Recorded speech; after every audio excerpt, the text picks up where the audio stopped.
Good afternoon to Ms. Hani. My name is Meizhen and my friends Wan Ahmad Zafran and Fatin Basri would like to present our topics abortions.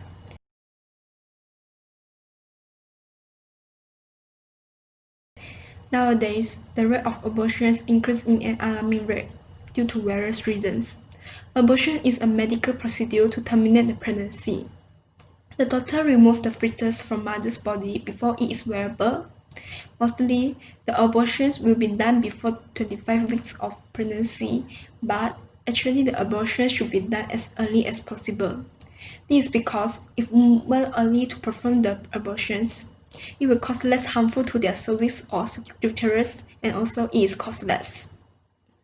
Abortion in Malaysia is illegal, and it is a killing process to a living birth. This is unfair to the baby who deserves to live. The only legal abortion can be done is when the fetus affecting mother's physical health and mental well-being and also threatening their mother's life. Abortion nowadays has two different methods, which are medication abortion and also surgical abortions. Medical abortion is using medicines to terminate the pregnancies from the early pregnancy until 24 years old of the fetus. Surgical abortions is using the medical instruments to remove the baby from mother's body when the fetus grows up from 15 weeks until 24 weeks. These two methods are only advised to be used when the fetus are dangerous to their mother's life.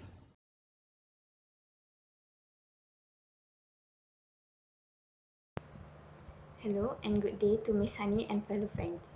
My name is Fatin and I'll be presenting about the factors, effects and solutions for abortion. I'll start with the factors of abortion in Malaysia. So first off, abortion happens because of social pressure from the prejudice towards illegitimate children. In cases where pregnant woman is yet to be married, the child are bound to be looked down by many people in society. This is mainly because premarital sexual intercourse is frowned upon in Malaysia. Therefore, a child from this relationship is likely to be excluded from society, and some are even abused by their own family members. It is also difficult for these children to get inheritance. The situation has pressured many pregnant women to commit abortion in fear that their child would live a hard life. Secondly, abortion happens when pride is more important than life.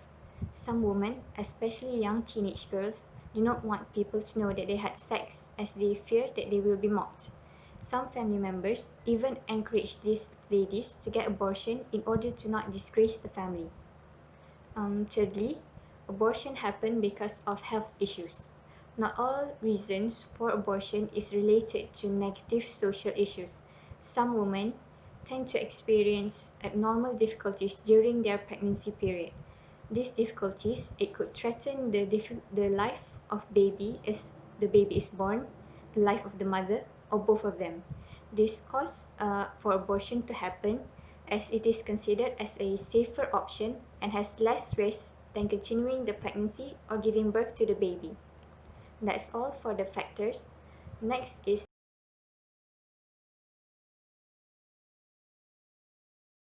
the effects of abortion. First, abortion will cause serious health issues to the woman, such as excessive bleeding, infection, and also difficulty in the next pregnancy.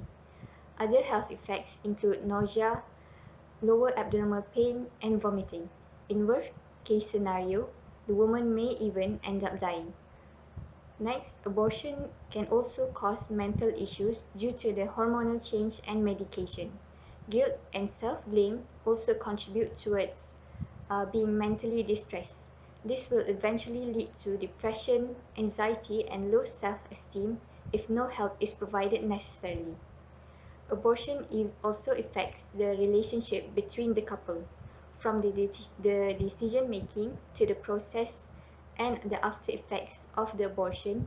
Many conflicts may arise and causes disagreement. Due to the exhaustion, both sides won't be able to think rationally and some tends to lead to divorce in worst cases. Next, I'll talk about the solutions to abortion.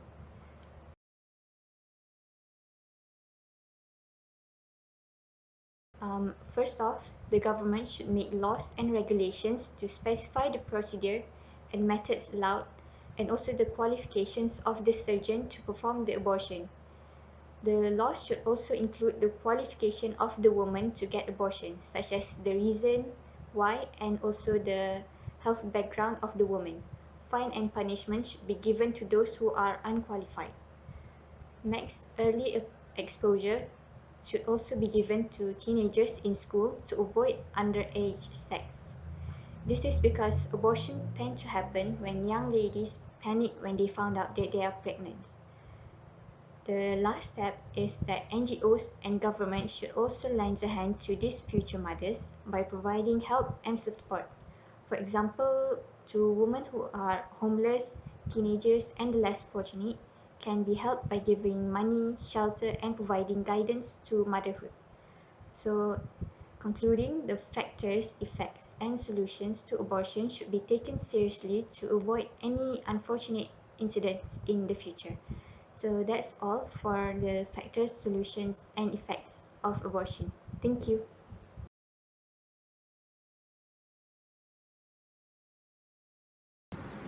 Hello, my name is Wan Ahmad Zafran, and now I'm going to talk about the statistics of abortion in Malaysia. The first chart shows the crude birth rate by state, Malaysia in 2017 and 2018. We go with the highest CBR, which is the crude birth rate. The district of Kuala Terengganu recorded the highest CBR in 2018 with 30.5 per 1,000 population. Moving on with fertility, the total fertility rate has been declining over 3 decades. The TFR per woman aged 15 to 49 years has been declining from 4.9 babies in 1970 to 1.8 babies in 2018.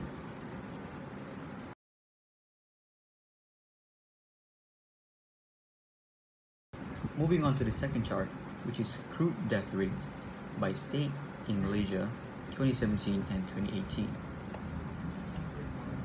So in the highest CDR, which is the crude death rate, Sabak Bernam Selangor recorded the highest CDR in 2018 with 8.4 per 1,000 populations.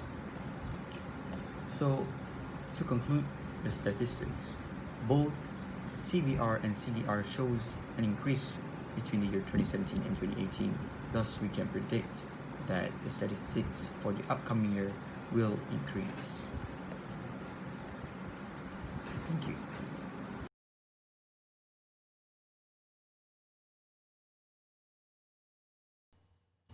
Now I would like to talk about a real case studies of abortion. Nirmala is a Nepali followed her husband and migrated to Malaysia to work. She was working in a Sony factory while her husband worked as a security guard. When she was 24 years old, she found that she was pregnant, but she decided to have an abortion when the fetus is 6 weeks old. This is because she does not want to lose her job and also she had the mental trauma. So she decided to go to the clinic and seek for the treatment from the doctor. After considering her problems, the doctor is advised her to have an abortion in order to maintain her mental well-being. Hence, the doctor provides the abortion service to her on 9 October 2014. Although the doctor had followed the procedures to give medical treatment to Nirmala, they were arrested by the police.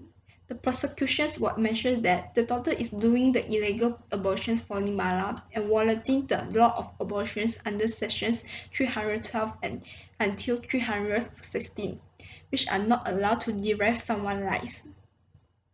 Due to these reasons, Nirmala was convicted and punished 1 year's imprisonment. There are a lot of workers submit an appeal of Nirmala's case to prove her innocence. They also applied for the Crown to review the case. After repeated attempts to defend the innocence of Nirmala, she was acquitted and discharged on September 21, 2015. Nirmala's case has caused the abortion case being concerned by the public and the human rights advocates.